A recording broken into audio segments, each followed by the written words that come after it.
Hi friends, എല്ലാവർക്കും കിങ്ങു കിച്ചണിലേക്ക് സ്വാഗതം. ഇന്നത്തെ നമ്മുടെ റെസിപ്പി ഗോബി മഞ്ചൂരിയൻ ആണ്. പല രീതിയിലും ഗോബി മഞ്ചൂരിയൻ തയ്യാറാക്കുന്നുണ്ട്. അപ്പോൾ ഞാൻ ഇന്നിവിടെ തയ്യാറാക്കുന്നത് ഈസി മെത്തേഡിലാണ്. എങ്ങനെയാണെന്ന് കണ്ടുവയ്ക്കാലോ.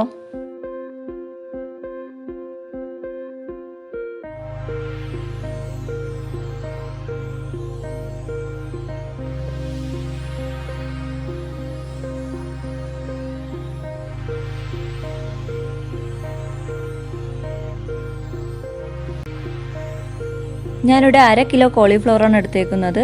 നന്നായിട്ട് വൃത്തിയാക്കിയതിന് ശേഷം 3-4 മിനിറ്റ് ചൂടുവെള്ളത്തിലിട്ട് നന്നായിട്ട് തിളപ്പിച്ചെടുത്തിരിക്കുകയാണ്. ഇങ്ങനെ ചെറിയ കഷ്ണങ്ങളാക്കിയാണ് മുറിച്ച് വെച്ചേക്കുന്നത്. അപ്പോൾ ഇത് നമുക്കൊന്ന് ഫ്രൈ ചെയ്തെടുക്കണം. അതിന് വേണ്ടിയിട്ട് ഞാനിതിലേക്ക് 1/4 കപ്പ് മൈദയാണ് ചേർത്ത് കൊടുക്കുന്നത്. അതുപോലെ 1/4 കപ്പ് കോൺഫ്ലവറും ചേർത്ത് കൊടുക്കുന്നുണ്ട്. രണ്ടും ഈക്വലായിട്ട് തന്നെ എടുക്കാൻ നോക്കുക. ഇനി ഇതിലേക്ക് ഞാൻ 1/2 സ്പൂൺ ഉപ്പും കൂടി ചേർത്ത് കൊടുക്കുന്നുണ്ട്. ഇനി ഇത് നമുക്ക് കൈ ഉപയോഗിച്ച് നന്നായിട്ടൊന്ന് മിക്സ് ചെയ്തെടുക്കുക.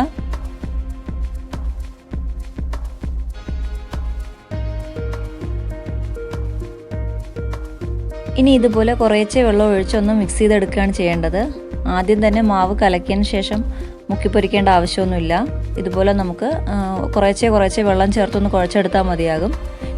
ഇതാകുമ്പോൾ നമുക്ക് വെള്ളം കൂടുമെന്നുള്ള പേടിയും വേണ്ട. ഇതുപോലെ കുറേശ്ശെ നനച്ചെടുത്താൽ മതിയാകും. ഇപ്പം നമ്മുടെ മാവൊക്കെ കോളിഫ്ലവറിൻ്റെ എല്ലാ ഭാഗത്തേക്കും നന്നായിട്ട് പൊതിഞ്ഞ് കിട്ടിയിട്ടുണ്ട്. ഇനി ഇത് റെസ്റ്റ് ചെയ്യാൻ വെക്കേണ്ട ആവശ്യമൊന്നുമില്ല. നമുക്ക് നേരെ തന്നെ ഫ്രൈ ചെയ്തെടുക്കാവുന്നതാണ്. പാൻ ചൂടാകുമ്പോൾ ഏതെങ്കിലും റിഫൈൻഡ് ഓയിൽ ഒഴിച്ചു കൊടുക്കുക. അതിനുശേഷം നമുക്ക് ഓരോ കോളിഫ്ലവറായിട്ട് ഇട്ട് കൊടുക്കാം.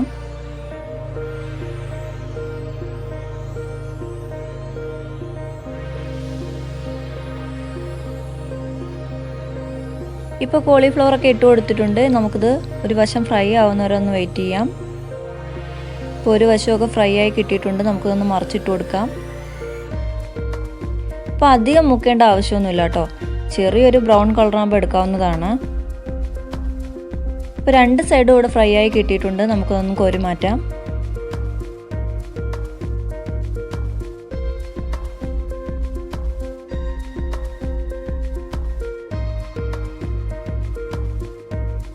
അങ്ങനെ കോളിഫ്ലവറൊക്കെ ഇവിടെ കോരി മാറ്റിയിട്ടുണ്ട്. ഇനി നമുക്ക് അടുത്ത സെക്ഷനും ഇതുപോലെ തന്നെ ഫ്രൈ ചെയ്തെടുക്കാവുന്നതാണ്. അങ്ങനെ കോളിഫ്ലവറൊക്കെ ഫ്രൈ ചെയ്ത് മാറ്റി ഇനി അതേ പാനിൽ തന്നെയാണ് ഞാൻ മഞ്ചൂരിയൻ തയ്യാറാക്കുന്നത്. അതിനായിട്ട് എണ്ണയിലേക്ക് ഞാൻ വെളുത്തുള്ളി അരിഞ്ഞതാണ് ചേർത്ത് കൊടുക്കുന്നത്. 1.5 ടേബിൾ സ്പൂണോളം വെളുത്തുള്ളി അരിഞ്ഞതാണ് ചേർത്ത് കൊടുക്കുന്നത്. അതുപോലെ 2 പച്ചമുളക് അരിഞ്ഞതും കൂടി ചേർത്ത് കൊടുക്കുന്നുണ്ട്. ഇനി ഇത് നന്നായിട്ടൊന്ന് വഴറ്റിയെടുക്കുക. ഈ സമയം ഇഞ്ചി വേണമെന്നുള്ളവർക്ക് ഇഞ്ചി ഒരു ചെറിയ കഷ്ണം ചേർത്ത് കൊടുക്കാവുന്നതാണ്. വെളുത്തുള്ളി ഏകദേശം വഴണ്ട് തുടങ്ങുമ്പോൾ ഇനി അതിലേക്ക് സവാളയാണ് ചേർത്ത് കൊടുക്കേണ്ടത്. ഇത് ചെറുതായിട്ട് അരിഞ്ഞ സവാളയാണ്, അതുകൂടി ചേർത്ത് കൊടുക്കാം.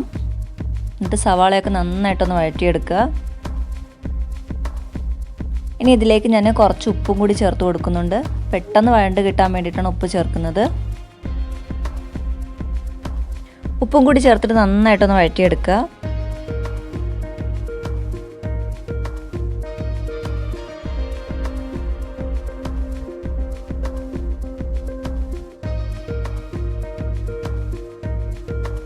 ഇപ്പോൾ ഉള്ളിയൊക്കെ നന്നായിട്ട് വഴണ്ട് കെട്ടിയിട്ടുണ്ട്. അപ്പോൾ നിങ്ങൾക്ക് ക്യാപ്സിക്കം വേണമെന്നുണ്ടെങ്കിൽ ക്യാപ്സിക്കം ചേർത്ത് കൊടുക്കാം. ഈ ഒരു സമയം ക്യാപ്സിക്കം ചേർത്ത് കൊടുത്താൽ മതിയാകും. ഇനി ഇതിലേക്ക് നമുക്ക് സോസുകളാണ് ചേർത്ത് കൊടുക്കേണ്ടത്. ഞാനിവിടെ 1.5 ടേബിൾ സ്പൂണോളം സോയാ സോസ് ചേർത്ത് കൊടുക്കുന്നുണ്ട്. അതുപോലെ 3 ടേബിൾ സ്പൂൺ ടൊമാറ്റോ സോസും ചേർത്ത് കൊടുക്കുന്നുണ്ട്. ഇനി ഇത് നന്നായിട്ടൊന്ന് മിക്സ് ചെയ്തെടുക്കുക.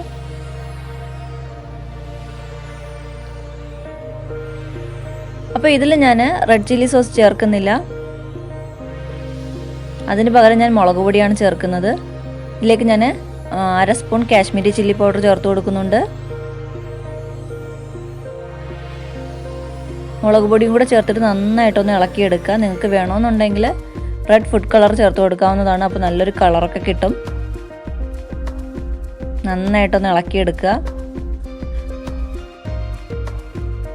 ഇനി ഈ സോസൊക്കെ നന്നായിട്ടൊന്ന് തിളച്ച് കിട്ടണം. ഇനി ഇതിലേക്ക് ഞാൻ 1/2 സ്പൂൺ പഞ്ചസാരയും കൂടി ചേർത്ത് കൊടുക്കുന്നുണ്ട്. ഇതിലെ എരിവും പുളിയൊക്കെ ഒന്ന് ബാലൻസ് ചെയ്യാൻ വേണ്ടിയിട്ടാണ് പഞ്ചസാര ചേർത്ത് കൊടുക്കുന്നത്. പഞ്ചസാരയും കൂടി ചേർത്തിട്ട് നന്നായിട്ടൊന്ന് ഇളക്കിയെടുക്കുക. ഇനി ഇതിലേക്ക് കോൺഫ്ലവർ കലക്കി വെള്ളമാണ് ചേർത്ത് കൊടുക്കുന്നത്. ഏകദേശം 1 സ്പൂണോളം കോൺഫ്ലവർ ഞാൻ എടുത്തിട്ടുണ്ട്. 1/4 കപ്പ് വെള്ളം എടുത്തിട്ടുണ്ട്. നന്നായിട്ട് കലക്കിയതിന് ശേഷം ഇതിലേക്ക് ഒഴിച്ചു കൊടുക്കുക. അതിനുശേഷം നന്നായിട്ടൊന്ന് ഇളക്കിയെടുക്കുക. അപ്പോൾ ഇതാണ് ഇതിൻ്റെ ഗ്രേവി എന്ന് പറയുന്നത്. ഇതൊന്ന് ടൈറ്റായി കിട്ടണം, അതുവരെ നന്നായിട്ടൊന്ന് ഇളക്കിയെടുക്കുക. ഇനി ഇതിലേക്ക് ഞാൻ കുറച്ച് ഉപ്പും കൂടി ചേർത്ത് കൊടുക്കുന്നുണ്ട്. ഉപ്പും കൂടെ ചേർത്തിട്ട് നന്നായിട്ട് ഇളക്കി യോജിപ്പിക്കുക. അപ്പോൾ നിങ്ങൾക്ക് വേണമെന്നുണ്ടെങ്കിൽ കുറച്ചും കൂടി വെള്ളം ചേർത്ത് കൊടുക്കാവുന്നതാണ്. ഗ്രേവി എത്രയാണോ വേണ്ടതെന്ന് വെച്ചാൽ അതിനനുസരിച്ച് വെള്ളം ചേർത്ത് കൊടുക്കുക. ഇനി നന്നായിട്ടൊന്ന് തിളപ്പിച്ചെടുക്കുക. ഇപ്പോൾ ഇവിടെ ഗ്രേവിയൊക്കെ നന്നായിട്ട് തിളച്ച് കിട്ടിയിട്ടുണ്ട്. ഇനി നമുക്ക് ഫ്ലെയിം ഒന്ന് സിമ്മിലാക്കാം. ഈ സമയം നിങ്ങൾക്ക് എരിവും പുളിയും ഒക്കെ നോക്കാവുന്നതാണ്. ഈ സമയം നമ്മൾ ഫ്രൈ ചെയ്ത് വെച്ചിരുന്ന കോളിഫ്ലവറിലോട്ട് ചേർത്ത് കൊടുക്കാം. കോളിഫ്ലവറും കൂടി ചേർത്തിട്ട് നന്നായിട്ടൊന്ന് ഇളക്കിയെടുക്കുക. ആ സോസൊക്കെ കോളിഫ്ലവറിൻ്റെ എല്ലാ ഭാഗത്തേക്കും ആവുന്ന രീതിയിൽ നന്നായിട്ടൊന്ന് ഇളക്കിയെടുക്കുക. അപ്പോൾ ഞാനിവിടെ കുറച്ച് ഡ്രൈ ആയിട്ട് എടുക്കാനാണ് ഉദ്ദേശിക്കുന്നത്. അപ്പോൾ നിങ്ങൾക്ക് ലൂസായിട്ട് വേണമെന്നുണ്ടെങ്കിൽ കുറച്ച് വെള്ളം കൂടി ചേർത്തിട്ട് തിളപ്പിച്ചെടുത്താൽ മതിയാകും. അതുപോലെ സോസുകളുടെ അളവൊക്കെ നിങ്ങൾ എടുക്കുന്ന കോളിഫ്ലവറിനനുസരിച്ചിരിക്കും കേട്ടോ. 1 കിലോ കോളിഫ്ലവറാണ് എടുക്കുന്നതെന്നുണ്ടെങ്കിൽ 3 ടേബിൾ സ്പൂണോളം സോയ സോസ് ഒഴിച്ചു കൊടുക്കാവുന്നതാണ്. അതുപോലെ അതിൻ്റെ ഇരട്ടിയായിട്ട് ടൊമാറ്റോ സോസ് ഒഴിച്ചു കൊടുക്കാവുന്നതാണ്. ഇനി ഈ സോസൊക്കെ നന്നായിട്ടൊന്ന് ഡ്രൈ ആയിട്ട് എടുക്കുക. അതുവരെ നന്നായിട്ടൊന്ന് ഇളക്കി കൊടുക്കാം. ഇപ്പോൾ ഇവിടെ ഡ്രൈ ആയി കിട്ടിയിട്ടുണ്ട്. ഇതിലേക്ക് നമുക്ക് കുറച്ച് സ്പ്രിംഗ് ഓണിയൻ ചേർത്ത് കൊടുക്കാം. അതുപോലെ 1/2 സ്പൂണോളം കുരുമുളക് പൊടിയും ചേർത്ത് കൊടുക്കാം. അപ്പോൾ എരിവൊക്കെ നിങ്ങളുടെ ഇഷ്ടാനുസരണം തന്നെ ചേർത്ത് കൊടുക്കുക. ഇനി നന്നായിട്ടൊന്ന് ഇളക്കിയെടുക്കുക.